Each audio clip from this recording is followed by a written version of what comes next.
everyone, welcome to Chat Room with Olajumoke. It's always a pleasure having you join me. So this week I have a special guest, and when I say special, I mean special. She is a youth development expert, she's a fashionpreneur, she's a speaker, she's a minstrel, she's a writer, and above all, she is an author. Welcome with me, Miss Folake Oladipo. Welcome to Chat Room with Olajumoke. Thank you so much, ma. My head has really swollen beyond measure. Thank you for coming. We really appreciate it. Thank you so much. It's a But privilege. I have introduced you, but we want to hear from the horses now. So please just do a little introduction. Okay, thank you so much, ma. Once again, I really appreciate this privilege to be here live on Chat Room with Olajumoke. Okay, my name is Folake Oladipo, and I'm a youth development expert. I'm a writer, I'm a public speaker, I'm an author of Defying the Odds, and I'm also a minstrel. That is, I sing to glorify God and to edify men. So that's just a brief introduction about me. Okay, welcome again. Thank you so much. All right, so this week it's all about defying the odds. Miss Folake Oladipo is the author of Defying the Odds, and we are going to be doing a little justice to it. But then, before the end of the show, we'll tell you how you can get the copy of the book. Okay, so straight to what we have today. Now, a lot of people have stories. A lot of people have things that they've gone through, and they want people to learn from. But they don't actually have the courage to put it down in writing. Okay, so but you had the courage to write your story so that other people can learn from it. Can you tell us what prompted you to write the book, and then what was the journey like? Because there are some people that they want to do what you did, but they don't have the courage. Tell us the way, the journey. Tell us what happened. What prompted you writing the book? Okay, briefly, I'll start with my journey into writing. I would say it wasn't an easy route. It wasn't an easy journey. Okay, I think 2018, my mentor had written her book, her first book. I think it was 2017 or 2018, early 2018. I can't remember specifically. And her husband writes too. And at the point she was like, "Well, okay, you have to write a book. You have to write it." I was like, "I have to write it." She even gave me deadline. Then I know sometimes this mentor and mentee thing, you just like deadline. I can't. So then I would say I was still joking, kind of. In that season also, I had a friend who was planning a leadership program just to train a few people, and then I told him I would be interested, but he said on writing. On different spheres actually. So he said one of the criteria is that you must be writing a book, or you must be on a book that you're writing, or you've written a book. And I was like, God, what's the meaning of this writing thing here and there?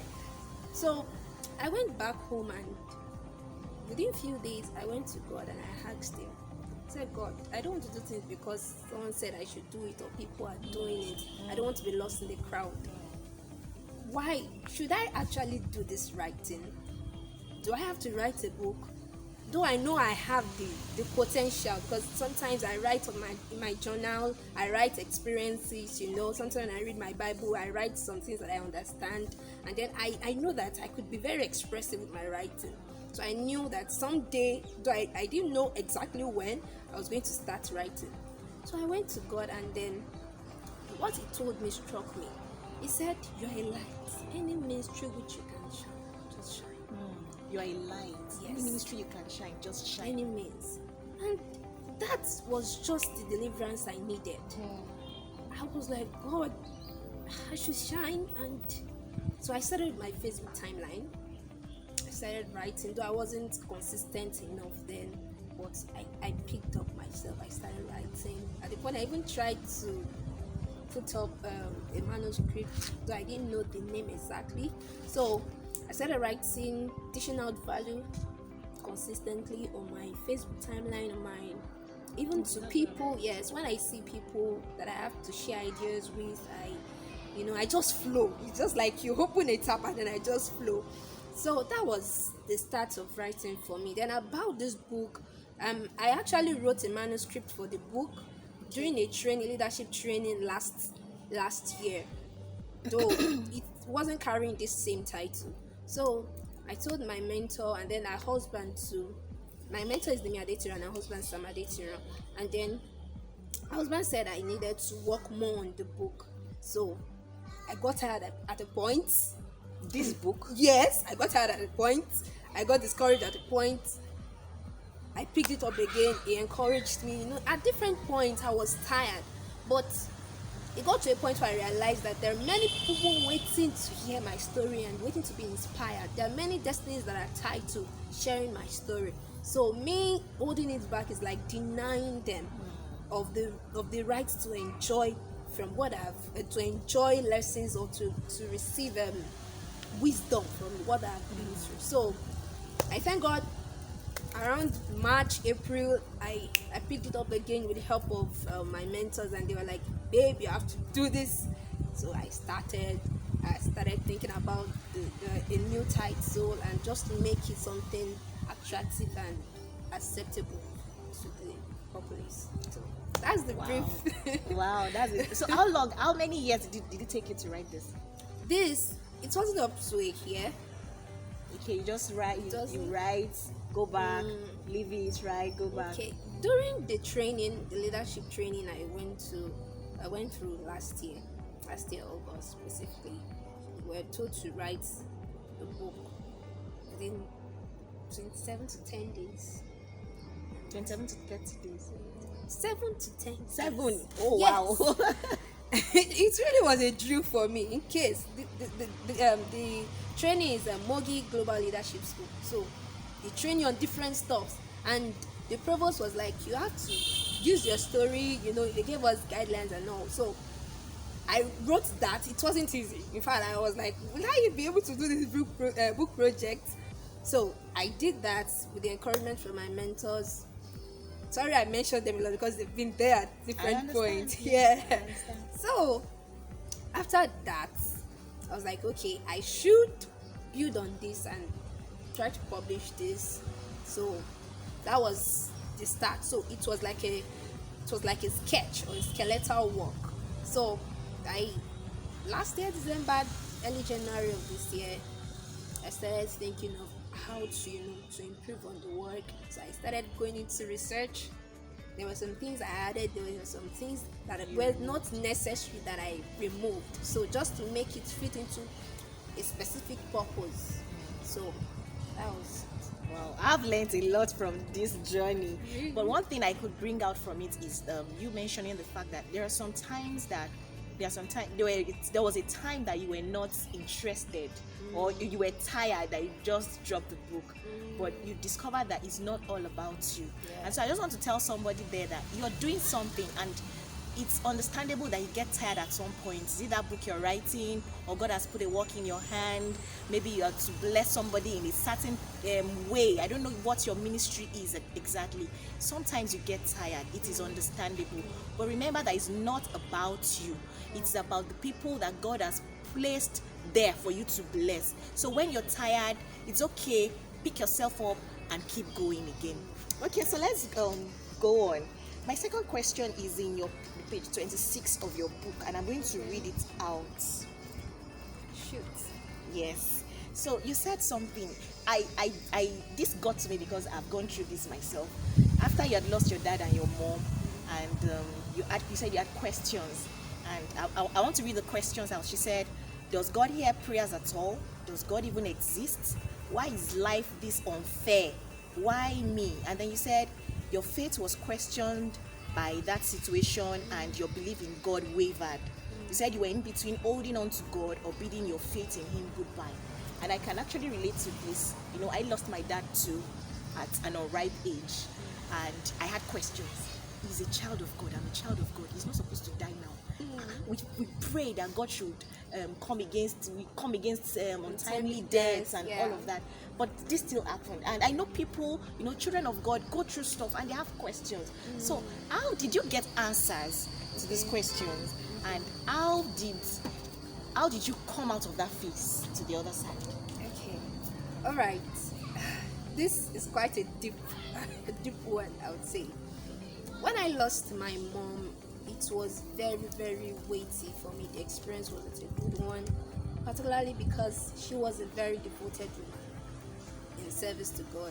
She was in about 3 to 4 units in church, interpreter, Sunday school teacher, choir member, part of the community, and those that deal with the treasury of the church, a lot of things. And I was just 12 when my mom died. So you could imagine, I was young, and I'm like, all this prayer every day, go to church like 3 to 4 times a week, fasting and everything. And couldn't this God have saved her from dying? But my mom, before she died, there were certain times that she would share stories with us, and sometimes she would say this. Sorry, I will have to say it in Yoruba, then I will translate. She says,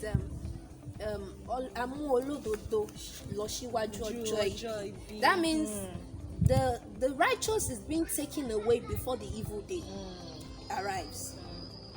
So those are part of the teachings she gave us. And then I would also say that going to church, hearing some godly teachings, and our own personal life of godliness and God's faithfulness really helped me to see that it's not about the occurrences. It's not about the good or the bad. Life itself is full of good and evil. And none of these things change who God is. At the point I wrote on my timeline that God is God, regardless of the circumstances. And God knows the best. In every situation, as humans, the Bible says we know in part and we see in part. There's some things that till we die, we can't understand. Sometimes I will still think, I said, Lord, why do this happen to your children? I like asking questions a lot. Some of them I get answers, some I don't get. And I'm okay with it because I know that when we see him, we'll understand better by and know by. all things. Yeah. So I would say that my growing up in a godly family, that is particularly concerning my mom and then church, really created this peace within me that God is God. Like, okay, I was questioned. I was being confused at a point, and I began to question the strength of God, or the awesomeness of God, or the goodness of God, because I lost my mom and my dad. And it was like, okay, Folake, who is God to you? Does God exist? Why did he allow your mom die? And then while ruminating, I don't know, maybe because the Holy Spirit was all along, was around, though I didn't have a relationship with him then, still young, but there was this peace that I had. What I've been through does not mean God does not exist. Things happen, they happen. But if I acknowledge that God exists, and if I don't acknowledge, does not change the fact that He is God. Yeah. So that I was very young, though at some point I couldn't put these things to words, but there was just something that I felt deep down inside of me. I felt confident about life. I felt confident about God. I could not really explain how it happened. So I don't know. I'm very sorry if I can't really put it into words, but the experience was so awesome that at that point it was just like a light shone. And then I began to say that God is God. So if I fail to acknowledge Him, does not change the fact that it's God. So what has happened has happened. Understanding. Yes. Very soon. So it's helped me, and then it's put me on the right path, because I would have taken the whole experience in a different way, and would have shaped my destiny in a wrong direction. I like that point. Things happen to people, and they just take it, and it makes you or mars you. But she took that experience, and it made her today. It's formed her destiny, and of course it is what it is. She's here today, and she's the author of Defying the Odds. Okay, going on. You said that your grades dropped.